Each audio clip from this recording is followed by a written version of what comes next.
पिछले वीडियो में हमने बुद्धिज़्म टॉपिक को कवर किया था। आज की इस वीडियो में हम जैनिज़्म को देखेंगे। इसके बाद मैप की सीरीज़ स्टार्ट होगी और अगर कोई ऐसा टॉपिक है जिस पे आप चाहते हो कि हमें वीडियो बनानी चाहिए या कोई ऐसा सब्जेक्ट है जिस पे आप चाहते हो कि हमें वीडियो सीरीज स्टार्ट करनी चाहिए तो आप नीचे कमेंट कर सकते हो। We will start accordingly. ये कंप्लीट वीडियो होगा और ये सभी गवर्नमेंट एग्ज़ाम्स के लिए रेलेवेंट है। तो 6th सेंचुरी BC में जब महाजनपथ का निर्माण हो रहा था उसी टाइम लोगों के अंदर बौद्धिक विकास होना स्टार्ट हो गया, जिसके बाद 72 नए सेक्ट्स बने। सेक्ट्स का मतलब रिलीजन भी आप कह सकते हैं, संप्रदाय या धर्म। 72 नए धर्म बने, जिसमें से मेजरली जो है वो बहुत सारे अनसक्सेसफुल ही रहे। 2 मेजर है जो कि काफ़ी सक्सेसफुल हुए। इसमें से एक बुद्धिज़्म जो हमने कल कवर कर ही लिया था और दूसरा जैनिज़्म जो आज की वीडियो में हम लोग देखने वाले हैं। तो इन सब में सबसे तेज़ी से जो विकास हुआ वो जैन धर्म का हुआ था, जिसके कि पहले तीर्थंकर। अब तीर्थंकर्स क्या होते हैं? तो जैन धर्म में तीर्थंकर की व्यवस्था है, जैसे हिंदू धर्म में अवतार की व्यवस्था है, सिख धर्म में आपको गुरुओं की व्यवस्था है, इस्लाम में पैगंबर है, उसी तरह जैन धर्म में तीर्थंकर्स की व्यवस्था है। तो पहले तीर्थंकर थे ऋषभदेव। कुल 24 तीर्थंकर हुए जैन धर्म में। 24 कुल 24 तीर्थंकर हुए जैन धर्म में, जिसके कि पहले तीर्थंकर ऋषभदेव थे। इन्होंने ही जैन धर्म की स्थापना की। ओके। सभी 24 तीर्थंकर हमारे लिए एग्जामिनेशन पॉइंट ऑफ व्यू से उतने इंपॉर्टेंट नहीं है। अगर आप चाहो तो फिर भी आप गूगल पे जाके एक बार नाम देख सकते हो। यहाँ जो जो इम्पोर्टेंट है हम लोग उनके नाम को ही डिस्कस करेंगे। इसमें ऐसा नहीं था कि तीर्थंकर जैसे फर्स्ट है, इनके बाद जो सेकंड हुए इनका कार्यकाल जैसे अभी हमारे यहाँ प्रेसिडेंट या प्राइम मिनिस्टर का कार्यकाल चलता है उस टाइप से नहीं था कि एक का जैसे कार्यकाल आपको 2024 में ख़त्म हुआ तो दूसरे का कार्यकाल 2024 से स्टार्ट होगा, फिर 2029 में ख़त्म हो जाएगा, फिर अगले का 2029 से स्टार्ट होगा, फिर 2034 में ख़त्म हो जाएगा। तो इस टाइप से नहीं था। कभी कभी फर्स्ट और सेकंड तीर्थंकर्स के बीच में 100 साल का भी गैप हुआ करता था। जो पहले तीर्थंकर थे ऋषभदेव, इन्हें हिमालय के पर्वतीय क्षेत्र में ज्ञान की प्राप्ति हुई थी। 19th तीर्थंकर है मल्लीनाथ। ये इंपॉर्टेंट इसलिए हैं क्योंकि जैनिज़्म के 2 ब्रांचेस हैं, श्वेतांबर और दिगंबर। इनमें से एक ब्रांच का कहना है कि ये फीमेल थे, हालांकि दूसरे ब्रांच का कहना है ये मेल थे। तो थोड़ा कंट्रोवर्सी है इनको लेके, तो ये थोड़े से इंपॉर्टेंट हो जाते हैं। जो 23rd तीर्थंकर थे पारसनाथ, इन्हें जो ज्ञान की प्राप्ति है वो सामेद शिखर पे हुए, जिसे आज की डेट में हम लोग पारसनाथ की चोटी के नाम से जानते हैं। और पारसनाथ की चोटी ही झारखंड की आज के डेट में सबसे ऊंची चोटी है। पारसनाथ ने कहा था मोक्ष की प्राप्ति होना उतना आसान नहीं है। मोक्ष का मतलब होता है जीवन मरण से, बार बार आप जन्म लेते हो, आप मरते हो, इस चीज़ से मुक्ति पा लेना। तो ये उतना आसान नहीं है। उसके लिए इन्होंने चतुरायन धर्म का पालन करने के लिए कहा, 4 बातों का ध्यान रखने के लिए कहा। वेल्थ मतलब धन को संग्रह नहीं करना है, किसी भी मटेरियलिस्टिक चीज़ को एक्यूमुलेट नहीं करना है, चोरी नहीं करनी है, झूठ नहीं बोलना है और हिंसा नहीं करनी है। ये 4 चीज़ों को इन्होंने फॉलो करने के लिए कहा in order to attain moksha. जो 24वें तीर्थंकर थे और आखिरी तीर्थंकर थे उनका नाम था महावीर स्वामी। इन्होंने पंचायन धर्म दिया। इनके अकॉर्डिंग चतुरायन धर्म जो है उसे तो फॉलो करना ही है और हमें ब्रह्मचर्य का फॉलो करना चाहिए, ब्रह्मचर्य को फॉलो करना चाहिए। जब तक हम ब्रह्मचर्य को फॉलो नहीं करेंगे हमारे लिए चतुरायन धर्म को फॉलो करना काफ़ी डिफ़िकल्ट हो जाएगा, इसलिए हमें ब्रह्मचर्य फॉलो करना चाहिए। तो हालांकि जैनिज़्म को जो फाउंड किए थे उनका नाम था ऋषभदेव, बट जो एक्चुअल फाउंडर हैं जैनिज़्म के वो महावीर स्वामी हैं। इनका जन्म 540 BC में कुंडग्राम, जो कि वैशाली ज़िला में पड़ता है, बिहार में है। जैसे आप ये बिहार का अगर मैप देखेंगे तो कुछ इस टाइप से है। ये आपको यहाँ से ऐसे गंगा रिवर बहती है और इसके इस साइड जैसे पटना डिस्ट्रिक्ट है और यहाँ पे है वैशाली, ये आपको पटना है। मतलब गंगा रिवर के इस साइड पटना है और उस साइड वैशाली है। तो इनका जन्म कुंडग्राम वैशाली में हुआ था। इनके फादर का नाम सिद्धार्थ था, और आपने बुद्धा का लेक्चर अगर देखा होगा तो उनके बचपन का नाम सिद्धार्थ था। मदर का नाम त्रिशला था, भाई का नाम नंदीवर्मन था, वाइफ का नाम यशोधा था, और गौतम बुद्ध के वाइफ का नाम यशोधरा था। ओके, डॉटर का नाम प्रियदर्शी था। अब बेटी है तो सन इन लॉ भी होंगे, उनका नाम जमाली था।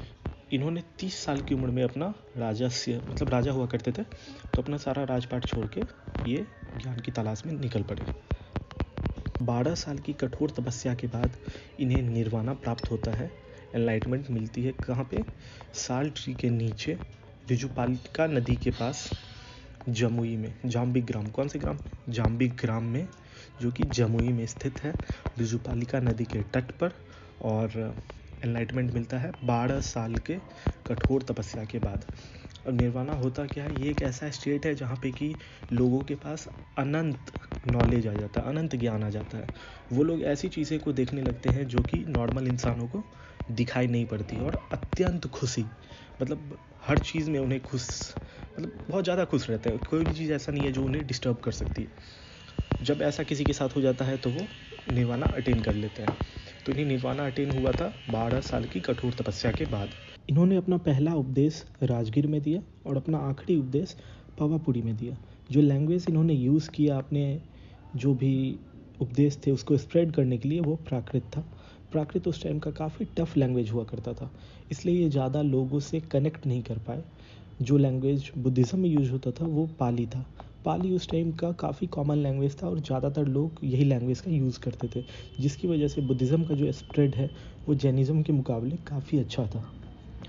ये भगवान में विश्वास नहीं रखते थे, तो उनसे रिलेटेड जो भी चीज़ें थी, जैसे मूर्ति पूजन में विश्वास नहीं रखते थे, कर्म कांड में विश्वास नहीं रखते थे, और बलि प्रदान जो कि वैदिक काल में एक प्रथा थी, एक व्यवस्था थी जो कि प्रैक्टिस की जाती थी, उसमें भी ये विश्वास नहीं रखते थे। तो इन्होंने अहिंसा पे काफ़ी ज़्यादा एम्फेसिस दिया। इनके अकॉर्डिंग हमें फार्मिंग भी नहीं करनी चाहिए, क्योंकि फार्मिंग में जो हम इंसेक्टिसाइड्स यूज़ करेंगे उससे इंसेक्ट की डेथ हो सकती है। तो उससे भी इन्होंने एक तरह से हिंसा का रूप में देखा, हिंसा के रूप में देखा, और इन्होंने फार्मिंग से भी मना कर दिया था। इनके अकॉर्डिंग जो थोड़ा बहुत नेचुरली ग्रो फ्रूट्स या जो भी नेचुरली ग्रो होते हैं उनसे ही हमें काम चलाना चाहिए, हमें फार्मिंग भी प्रैक्टिस नहीं करनी चाहिए। इनके अकॉर्डिंग रीबर्थ होता है, बट वो बिल्कुल हमारे लिए अच्छा नहीं है, इसलिए हमें मोक्ष की प्राप्ति होना बहुत आवश्यक है। रीबर्थ से छुटकारा पाने के लिए हमें जो है सल्लेखना को प्रैक्टिस करना चाहिए। सल्लेखना एक टिपिकल फैशन होता है जिसमें कि जो जैन मुनि होते हैं वो काफ़ी दिनों तक अपना खाना पीना एक सर्टेन एज के बाद त्याग देते हैं, और एक टिपिकल जैन फैशन में उनका डेथ होता है। तो रीबर्थ के लिए हमें सल्लेखना को प्रैक्टिस करना चाहिए, क्योंकि इनके अकॉर्डिंग जब कोई बॉडी का डेथ हो जाता है तो जो सोल है उस बॉडी का, जो आत्मा है, वो अभी भी जिंदा रहती है और वो नए बॉडी के तलाश में रहती है। तो उस आत्मा को ही इस जन्म में इतना तरपा दिया जाए, एज इन कि काफ़ी दिनों तक भूखे प्यासे रह के उस आत्मा को इस टाइप से तरपा दिया जाए कि वो अगले जन्म में किसी और बॉडी को ढूंढे ही ना। तो उससे हमें रीबर्थ से छुटकारा मिल सकता है। तो हमें सल्लेखना प्रैक्टिस करनी चाहिए। ज्ञान मिलने को मोक्ष बोला जाता है बुद्धिज़्म में, और कैवल्य बोला जाता है जैनिज़्म में। महावीर स्वामी के पहले शिष्य का नाम जमाली था और पहली महिला शिष्य का नाम चंपा था।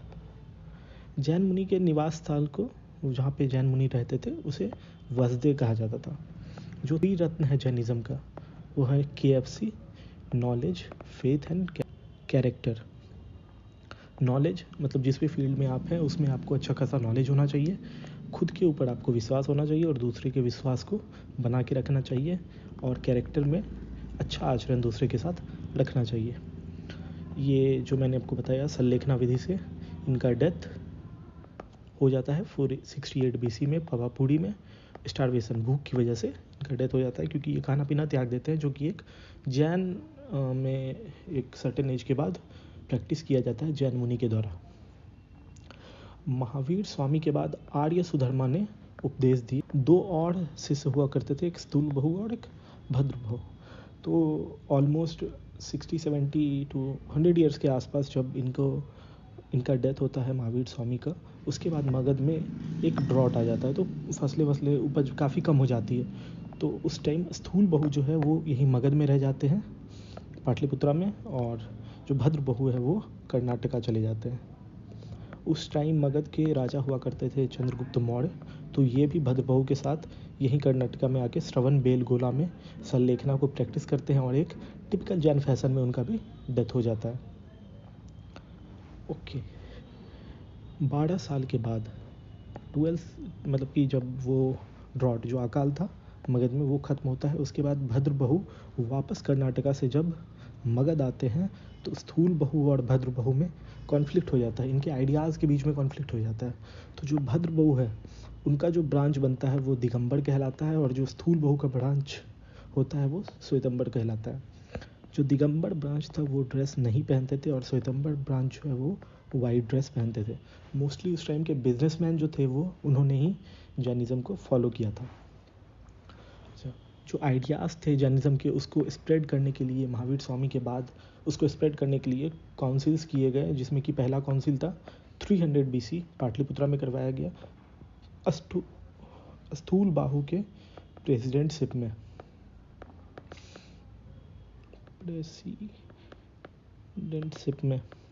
और जो सेकंड काउंसिल है वो उसके 900 साल बाद, क्योंकि ये 300 BC से 0, इधर 300 साल हो गया और 0 से 600, तो 900 साल के बाद दूसरा जो जैन काउंसिल है वो होता है वल्लभी में हुआ था। जो सर्वाधिक पुस्तक और प्रचार है जैन धर्म की उसे भद्र बाहु ने किया था। भद्र बाहु जो नीचे कर्नाटका आ गया था। किंग्स जिन्होंने जैनिज्म को फॉलो किया, तो एक ट्रिक है काकू, के से खारवेल, ए से अजातशत्रु, ए से अमोघ वर्ष, सी से चंद्रगुप्त मौर्य और यू से उदयन। ये कुछ इंपॉर्टेंट साइट्स हैं जैनिज्म को लेकर। तो जल मंदिर पावापुरी राजगीर के पास पड़ता है ये। फिर हाथी सिंह जैन टेम्पल गुजरात में है। मथुरा जैन टेम्पल है, ये मौर्य पीरियड के ड्यूरिंग में बनवाया गया था। गोमतेश्वर टेम्पल है, ये कर्नाटका में है। ओके, जो दिगंबर और है श्वेतंबर, इन दोनों के बीच में थोड़े से डिफरेंसेस है। दिगंबर के अकॉर्डिंग जो वुमेन है उन्हें मोक्ष प्राप्त नहीं हो सकता, तो इनके अकॉर्डिंग जो मल्लीनाथ है वो मेल हुआ करते थे, फीमेल नहीं थे, क्योंकि महिलाओं को मोक्ष की प्राप्ति नहीं हो सकती है दिगंबर के अकॉर्डिंग। भद्रबाहु का ब्रांच था ये, और इनके अकॉर्डिंग महावीर स्वामी जो है वो अनमैरिड थे। हालांकि श्वेतांबर में वुमेन को भी मोक्ष मिल सकता है, इनके अकॉर्डिंग जो मल्लीनाथ हैं वो फीमेल थे, और महावीर स्वामी का विवाह हो गया था इनके अकॉर्डिंग, श्वेतांबर्स के अकॉर्डिंग। ठीक है, श्वेतांबर्स मतलब जैसे जैसे टाइम बीतता जा रहा था वो थोड़ा बहुत साइंटिफिक टेम्पर के थे, टाइम के साथ चेंज भी होते रहते थे, और जो भी मतलब चेंजेस ज़रूरी है रिलीजन में वो थोड़ा बहुत करते रहते थे। अब जैसे इसमें दिगंबर में आपको ड्रेस पहनना नहीं है, तो आज के डेट में इस चीज़ को फॉलो कर पाना काफ़ी मुश्किल है। हालांकि श्वेतांबर में आप वाइट ड्रेस पहन सकते हैं, तो इसको फॉलो करना कंपेरेटिवली दिगंबर्स के रिस्पेक्ट में थोड़ा सा आसान है। तो लोग इसे फॉलो कर सकते हैं, इसे फॉलो करना थोड़ा सा कठिन है अगर हम इन मॉडर्न टाइम्स देखें तो टाइम के साथ इन्होंने थोड़ी बहुत चेंजेस किए। कुछ फेमस साइंस है जो पहले आपको तीर्थंकर थे उनका साइन बैल से है, जो पारसनाथ 23rd थे उनका सांप से है, सर्प से है, और महावीर स्वामी जो रियल फाउंडर थे जैनिज्म के, इनका शेर से। कल्पसूत्र एक बुक है जिसे कि भद्रबाहु ने लिखा था। तो आज का वीडियो यहीं ख़त्म होता है। एक क्वेश्चन है आपके लिए, ओके, जो 19th तीर्थंकर थे उनका नाम क्या था?